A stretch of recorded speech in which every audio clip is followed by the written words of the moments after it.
draw the shades closed, grab a nightlight, get some protection, and grab your favorite stuffed animal. Because today, I'm talking about the history of one of the best, scariest horror movies of all time, American Werewolf in London.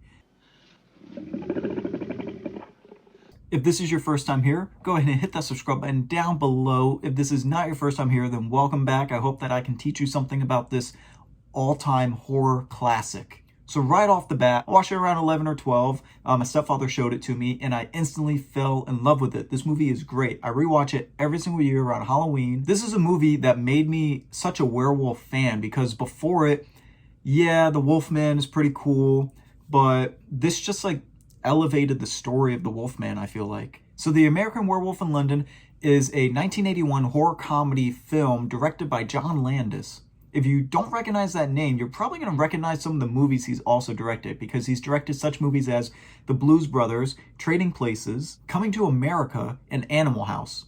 Probably one of the craziest things that I learned while preparing for this video is that this movie was actually written, the first draft at least, in 1969, and it was shelved for over a decade. Veteran artist Rick Baker won the first competitive makeup artist award at the annual Academy Awards for his work on American Werewolf in London. To date, Baker holds the record for this category with 11 nominations and 7 wins for the Academy Award for Best Makeup, which in 2012 was renamed to Makeup and Hairstyling. So in the United States, this movie went on to gross $30 million. Worldwide, it grossed $62 million with only a budget of $5.8. Director John Landis has expressed regret over changing and even cutting certain sequences from the final cut of the film in order to earn an R rating in the United States. The sex scene between Alex and David was edited to be less explicit. Universal Studio executives were pressuring the director to cast Dan Aykroyd and John Belushi as David Kessler and Jack Goodman, but Landis went with unknown actors instead. So going back to cuts that had to be made in the film, there was also scenes that showed the undead Jack eating a piece of toast falling out of his torn throat. Landis also concluded that the werewolf transformation scene could have been shorter. He was so fascinated by the quality of Rick Baker's effects that he spent more time on the scene than he otherwise would have.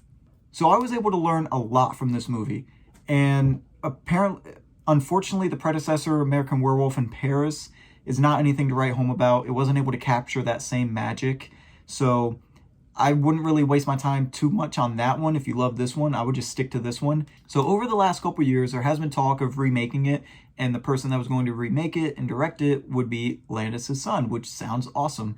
But the last couple years, I did read that there's been some sexual assault allegations against his son. So with that being out there, I don't know the possibility of him coming to direct this movie and remake it, because there kind of just seems like there's going to be, even though nothing has been gone to court or anything like that from what I saw reading, it's just there's too much baggage with that name now attached to a new movie, and everything needs to be a franchise nowadays, so you know that they're going to want to make multiples of this. So I think that if eventually they do remake this movie, they need to just cut off the Landis name and go with someone fresh. But anyway, so yeah, this is one of my favorite horror movies of all time. Have you seen this movie before? It's crazy if you haven't. Please check it out this Halloween season if you haven't. But before we go, stay on the roads.